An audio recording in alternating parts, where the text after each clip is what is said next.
बोलिए हनुमंत लाल की जय हो।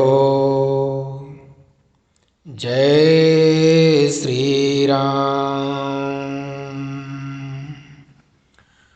ओम अस्य श्रीमन्मानस रामायण श्रीरामचरितस्य श्रीशिवकाकभुसुण्डी याज्ञवल्क्य गोस्वामी तुलसीदासा ऋषयः श्रीसीतारामो देवता श्रीराम नाम बीजं भवरोगहरी भक्तिः शक्तिः मम नियन्त्रिता शेष विधिनतया श्री सीताराम प्रीतिपूर्वक सकल मनोरथ सिद्ध्यर्थम पाठे विनियोग। श्री रामचरितमानस का पाठ करना, भागवत का पाठ करना, गीता का पाठ करना, इसकी उपकारिता होती है। शास्त्र पाठ करने की उपकारिता। उपकारिता का मतलब है वीर भोग्या वसुंधरा, यानी इस पृथ्वी के समस्त ऐश्वर्य को भोगने वाला वीर कहलाता है। कौन? जो शास्त्र पाठ करने की उपकारिता। उपकारिता मतलब दूसरे के हित में अपने ज्ञान को, शास्त्र के ज्ञान को लगाए।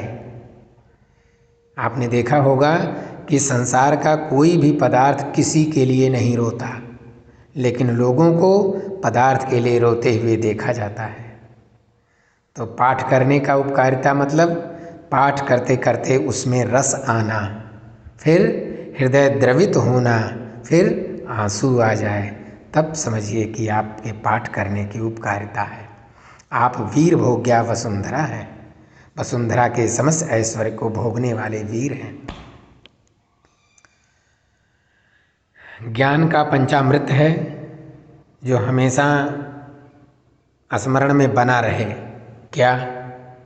हम भगवान के ही हैं। हम जहाँ भी रहते हैं भगवान के ही दरबार में रहते हैं। हम जो भी शुभ काम करते हैं भगवान का ही काम करते हैं। शुद्ध सात्विक जो भी पाते हैं भगवान का ही प्रसाद पाते हैं।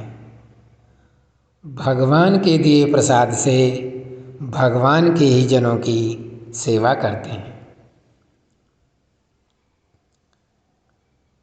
यह पारस मण की ड्योढ़ी है जो कोई अंग छुआए, जो लोहा बन भीतर बैठे वह सोना बन जाए। ये जीवन सुनहरा मौका है और मन रूपी अंग को राम रूपी पारस मणि से छुआ दिया जाए तो ये जीवन सुनहरा बन जाएगा, है ना? तो राम राम राम राम राम नाम तारकम, राम राम राम राम राम नाम तारकम, राम कृष्ण वासुदेव भक्ति मुक्तिदायकम, राम कृष्ण वासुदेव भक्ति मुक्तिदायकम, राम राम राम राम राम नाम तारकम, राम कृष्ण वासुदेव भक्ति मुक्तिदायकम, जानकी मनोहरम सर्वलोकनायकम, जानकी मनोहरम सर्वलोकनायकम, शंकरादिसेव्यमान पुण्य नाम कीर्तनम, शंकरादिसेव्यमान पुण्य नाम कीर्तनम, जानकी मनोहरम सर्वलोकनायकम, शंकरादिसेव्यमान पुण्य नाम कीर्तनम, राम राम राम राम राम नाम तारकम, राम राम राम राम राम नाम तारकम, राम कृष्ण वासुदेव भक्ति मुक्तिदायकम, राम कृष्ण वासुदेव भक्ति मुक्तिदायकम। राम ही कृष्ण हैं, कृष्ण ही राम हैं, जो भक्ति और मुक्ति देने का काम करते हैं।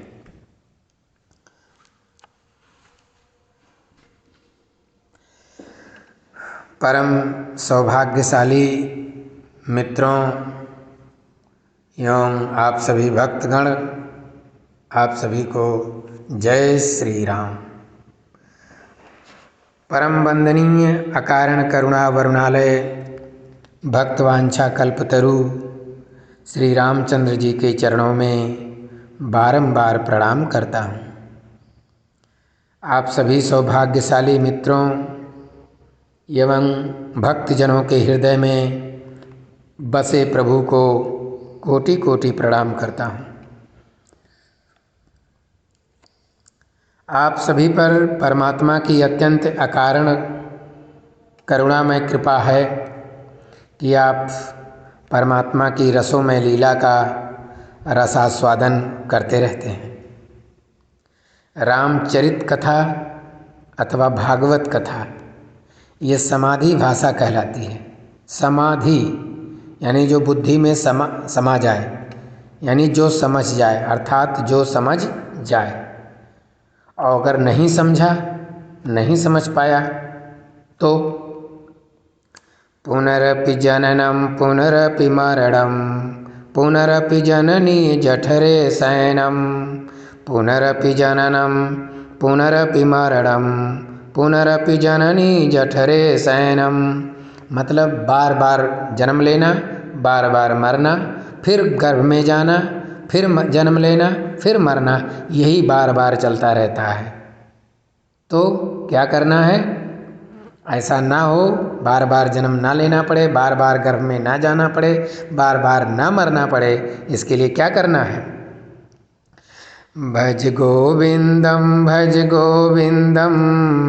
गोविंदम भज मूढ़मते। भज गोविंदम गोविंदम भज मूढ़मते। गोविंदम भज मूढ़मते। रामकृष्ण वासुदेव भक्ति मुक्ति दायकम। रामकृष्ण वासुदेव भक्ति मुक्तिदायकम। राम कृष्ण के जीवन की लीला का अंतर अगर देखें तो वही राम कृष्ण के रूप में कौन सी लीला करते हैं और वही कृष्ण राम के रूप में कैसी लीला करते हैं। बहुत धैर्यपूर्वक, बहुत सावधान होकर के इसे सुना जाए। हमारे इस चतुर्युगी ब्रह्मांड में सबसे पहले राम आए या कृष्ण आए? राम आए। त्रेता युग में राम आए, यानी राम पहले आए।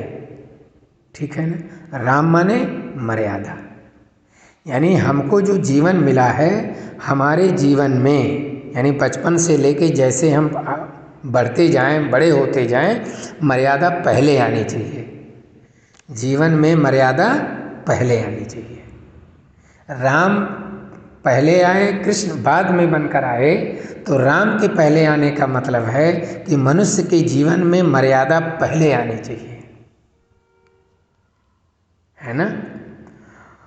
और जैसे सीमा में रहकर, मर्यादा में रहकर नदी दोनों किनारों के मध्य में बहती हुई, मर्यादा में बहती हुई, अंत में जाकर के असीम सागर से मिल जाती है। असीम सागर से मिल जाती है। और कृष्ण बाद में आए, यानी जीवन में कृष्ण माने प्रेम, यानी कृष्ण बाद में आए तो इसका मतलब जीवन में प्रेम बाद में आना चाहिए। जीवन में प्रेम बाद में आना चाहिए। मर्यादा विहीन प्रेम वासना है। मर्यादा विहीन प्रेम वासना है और मर्यादित भाव ही प्रेम है। जैसे आज के समय में बालक बालिकाओं में प्रेम पहले शुरू हो जाता है, फिर मर्यादा बचती ही नहीं है, रहती ही नहीं है, दिखती ही नहीं है, न परिवार में, न समाज में, न देश में, कहीं नहीं। इसलिए माता पिता का ये कर्तव्य बनता है कि अपने बच्चों में मर्यादा का संस्कार पहले देना शुरू करें, क्योंकि मर्यादा में रहेंगे तो बच्चे मर्यादित होते जाएंगे। तो पहले माता पिता ही मर्यादित जीवन जीना शुरू करें, फिर उनके होने वाले बच्चे मर्यादा में ही रहेंगे। राम के पहले आने का यही मतलब है कि जीवन में मर्यादा पहले आए, प्रेम बाद में हो। राम का, श्री रामचंद्र का दिव्य जन्म, राम जी का जन्म दिव्य है और हम लोगों का जन्म प्राकृत है। तो श्री रामचंद्र का दिव्य जन्म प्रासाद महल में हुआ है। अब हम ही लोग देख लीजिए, कौन नहीं चाहता है कि राजमहल में रहूं। सभी राजमहल पाना चाहते हैं किसी भी तरह, एन केन प्रकारेण। और श्री कृष्ण का दिव्य जन्म एकदम उल्टा, जेल में हुआ। यानी जेल में कोई जाना नहीं चाहता किसी भी तरह, अपराध करने पर भी। श्री रामचंद्र का दिव्य जन्म दिन में 12 बजे हुआ, तो राम के लिए दिन बढ़ा। दिन माने प्रकाश, प्रकाश मतलब ज्ञान, यानी ज्ञान सुख का प्रतीक है। ज्ञान सुख का प्रतीक है। राम हर दुख को सुख में बदले। रामचंद्र जी ने हर दुख को सुख में बदला। ये है मर्यादित जीवन। अगर मर्यादित जीवन आप जीते हैं तो आप हर दुख को सुख में बदलने में माहिर हो जाएंगे। मर्यादा में इतनी ताकत होती है। और कृष्ण का दिव्य जन्म रात में 12 बजे हुआ, तो कृष्ण के लिए रात बड़ी, रात अच्छी। रात माने अंधकार, अंधकार मतलब अज्ञान। तो ज्ञान सुख का प्रतीक है रामचंद्र जी के लिए, और यहाँ अज्ञान दुख का प्रतीक है। रात अंधकार है, अंधकार अज्ञान है, तो अज्ञान दुख का प्रतीक है। लेकिन कृष्ण कभी दुखी नहीं रहे, दुख से कभी भागे नहीं।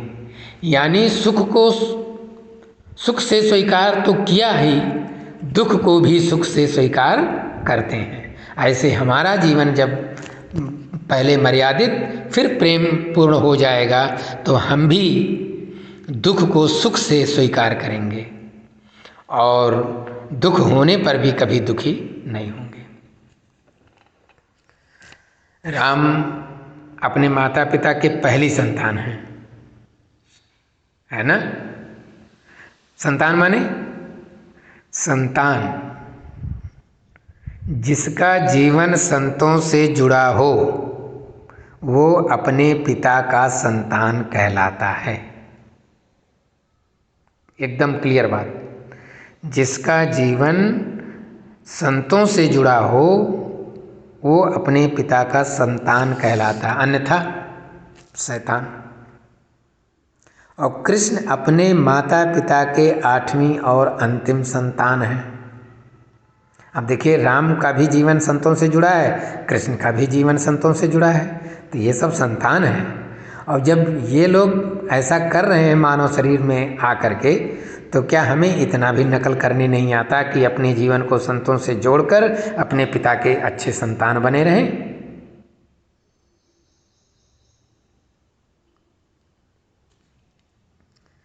राम के माता पिता चिरकाल तक यानी चौथे पंथ तक निस्संतान रहे।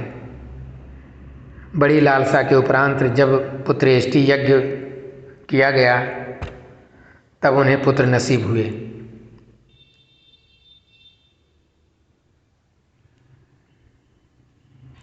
और कृष्ण के माता पिता को विवाह के बाद से कंस ने जेल में डाल रखा और 6 बच्चे मारे जा चुके। वसुदेव और देवकी दोनों निराश हो चुके थे। उसके बाद पुत्र नसीब हुआ। देखिए, अब यहाँ पुत्र दोनों लोगों को क्या मिला हुआ है? वसुदेव देवकी को पुत्र, यहाँ दशरथ कौशल्या को पुत्र। तो पुत्र माने जो पिता की प्रतिष्ठा और सम्मान न झुकने दे, गिरना तो दूर, उसे पुत्र कहते हैं। जो पिता की प्रतिष्ठा और सम्मान को ना झुकने दे, चाहे पिता लेबर ही क्यों ना हो, चाहे पिता खेती करता हो, व्यापार करता हो, मतलब कोई भी किसी भी उपार्जन से परिवार का भरण पोषण कर रहा हो, उसकी प्रतिष्ठा पर आंच नहीं आने चाहिए पुत्र के रहते।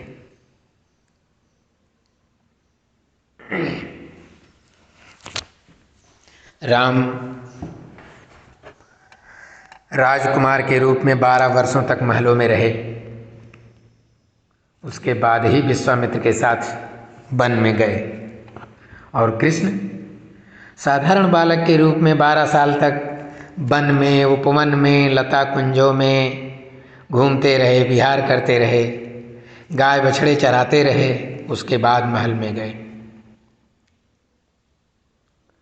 राम का जीवन धर्म प्रेरित है, बहुत ध्यान से समझिए इस बात को। राम का जीवन धर्म प्रेरित है। वे मर्यादा पुरुषोत्तम, मानव मर्यादा के प्रतीक हैं। समझ में आ रही बात? मनुष्य मर्यादा के प्रतीक हैं, यानी जिसको भी मनुष्य शरीर मिला है उसको अगर मर्यादा का पालन करना है तो राम जी को देखे, राम जी को सामने खड़ा करे, फिर अपने को बगल में खड़ा करके देखे कि उन्होंने अपने मानव जीवन में, अपने गृहस्थ जीवन में मर्यादा का पालन कैसे किया है। मुझे भी उनकी ही नकल करनी है, उतने ही बोलना है, उतने ही करना है जितना राम जी मर्यादा का ख्याल करते हैं। यानी मर्यादा का प्रतीक अगर इस धरती पर कोई है तो वो श्री रामचंद्र जी हैं। तो राम का जीवन ही धर्म है, राम का जीवन ही धर्म है, जिसे वैदिक सनातन धर्म कहते हैं। वैदिक सनातन धर्म कहते हैं, यानी मनुष्य मर्यादा पूर्वक जीवन जिए, यानी औरों को बिना दुख या कष्ट दिए,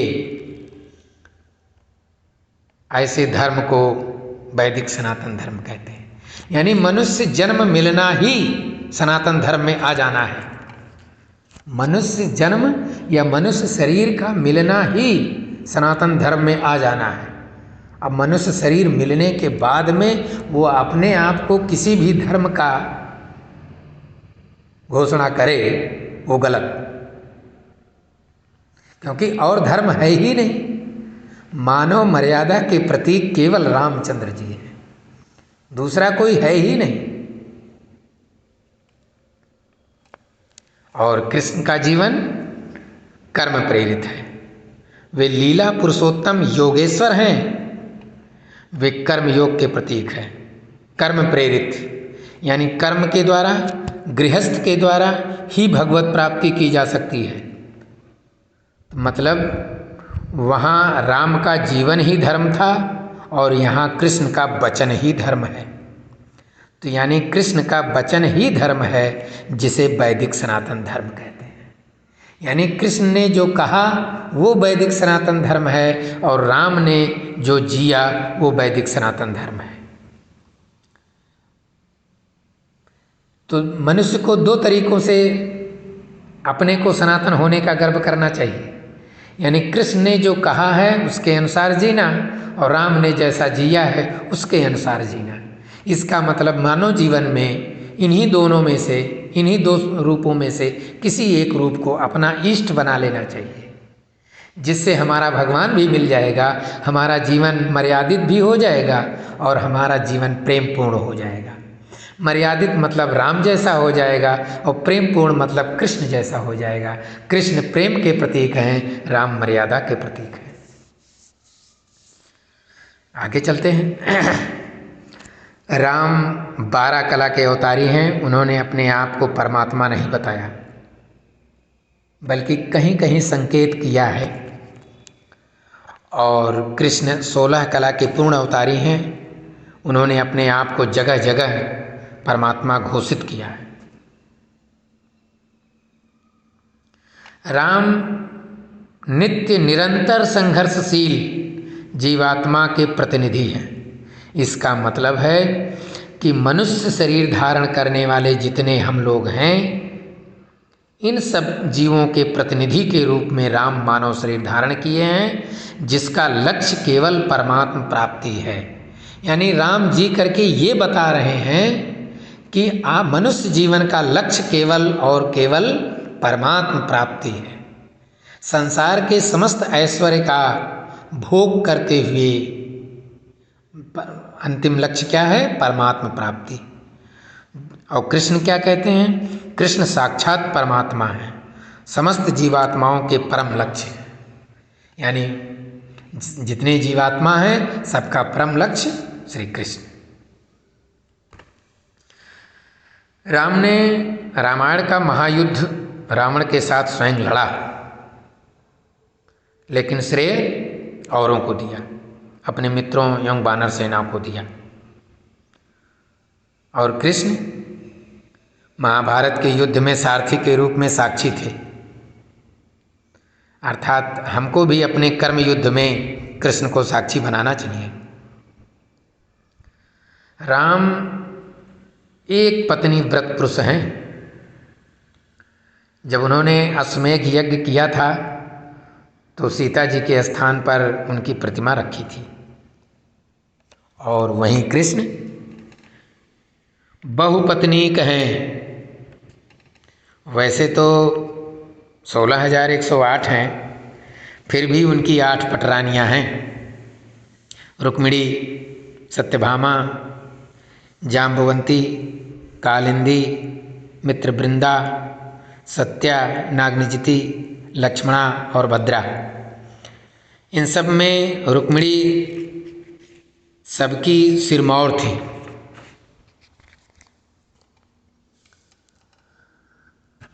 राम के जीवन में केवल एक पत्नी होते हुए भी, गौर करिए इस बात पर कि राम के जीवन में केवल एक पत्नी होते हुए भी उनका दाम्पत्य जीवन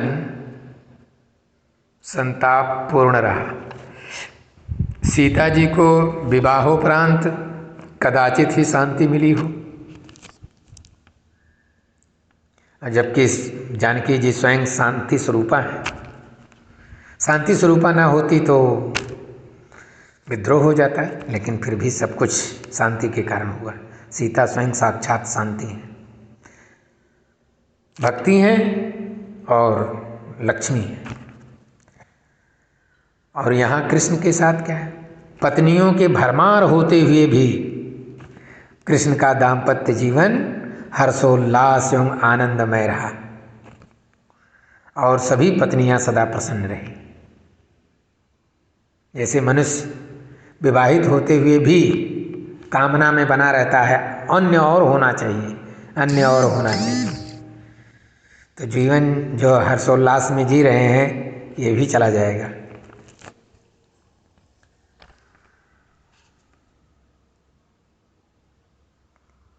राम वन में कामिनी सीता के लिए कांचन मृग की खोज में निकलते हैं और ऐसा करने में कांचन मृग भी नहीं मिलता है और अपनी कामिनी सीता से भी हाथ धो बैठते हैं। और वहीं कृष्ण वन में कांचन श्यामंतक मणि की खोज में निकलते हैं और ऐसा करने में ना ही केवल कांचन को प्राप्त कर लेते हैं बल्कि साथ में 2-2 कामनियों को, सत्यभामा और जामवंती को भी हथिया लेते हैं। राम के जीवन में एक स्त्री सीता जी का अपहरण हो जाता है और उनके विरह में एक पुरुष राम विलाप करते हैं। वहीं कृष्ण एक पुरुष मथुरा चले जाते हैं और उनके विरह में गोपियां विलाप करती हैं। राम ने अपने जीवन में किसी स्त्री का अपहरण नहीं किया और कृष्ण ने रुक्मिणी, मित्रवृंदा, लक्ष्मणा आदि का अपहरण किया और फिर उनसे विवाह किया। राम के नाम में उनकी पत्नी सीता का नाम पहले जोड़ा जाता है, सीताराम, और कृष्ण के नाम में उनकी प्रेमिका राधिका का नाम पहले जोड़ा जाता है, राधा कृष्ण। रामचंद्र जी को सीता जी के कारण लोकापवाद मिला और कृष्ण को कांचन श्यामंतक मणि के कारण लोकापवाद मिला। रामचंद्र जी सूर्यवंशी हैं, क्षत्रिय वर्ण के हैं, और कृष्ण चंद्रवंशी हैं, यादव शाखा के हैं।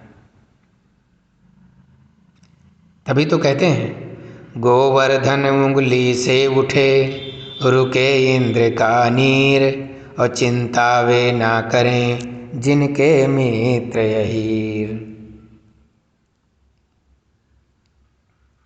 अहीर मतलब निर्मल मन वाला मनुष्य, वो अहीर होता।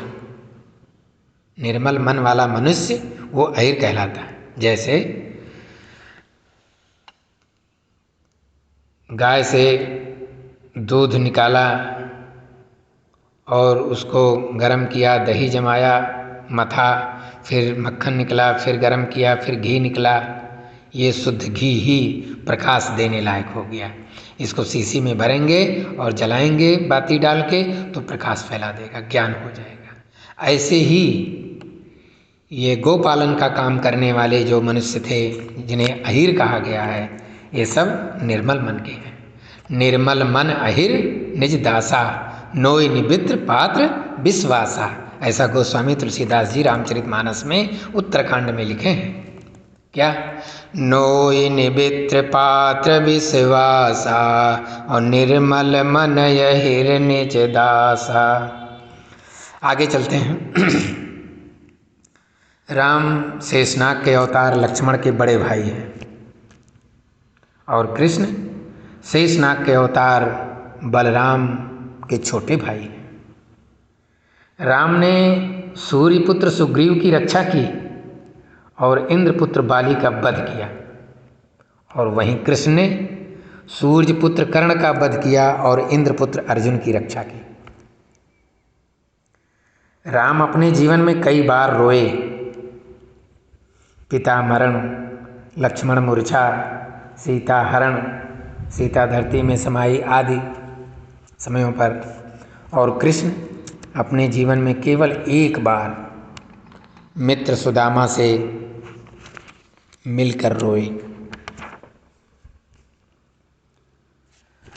राम के महापरायण के समय अयोध्या बड़ी ऐश्वर्य वैभवपूर्ण एवं सुसमृद्ध रही। जब रामचंद्र जी स्वधागमन किए और अयोध्या के निवासी शांति प्रिय, विद्यामान व धर्मपरायण थे। ये राम के महापरायण के समय की बात। और कृष्ण जी जब महापरायण का समय आया, जब महापरायण के समय क्या हुआ, समस्त यदुवंश गृह युद्ध के कारण नष्ट हो गए और द्वारिका पूर्णतः ध्वस्त हो गई, सागर में समाहित हो गई।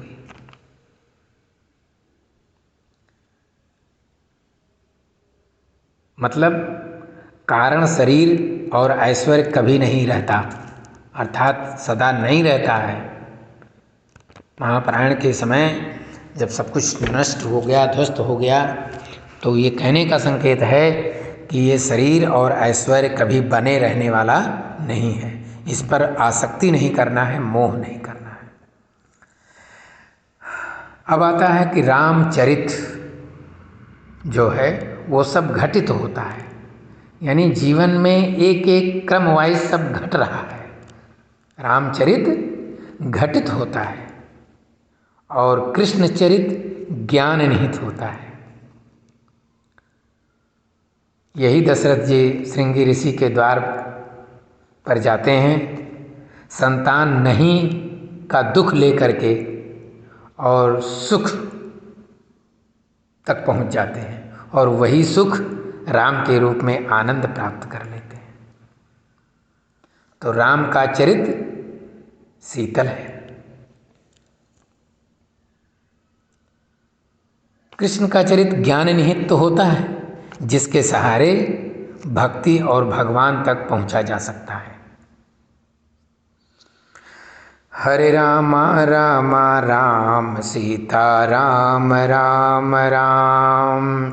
हरे राम राम राम सीता राम राम राम। हरे श्यामा श्यामा श्याम राधे श्याम श्याम श्याम। हरे श्यामा श्यामा श्याम राधे श्याम श्याम श्याम। हरे राम राम राम हरे राम राम राम सीता राम राम राम। हरे राम राम राम सीता राम राम राम। राम राम राम श्री राम राम राम। राम राम राम श्री राम राम राम। बोलिए हनुमंत लाल की जय हो। सियावर रामचंद्र की जय हो।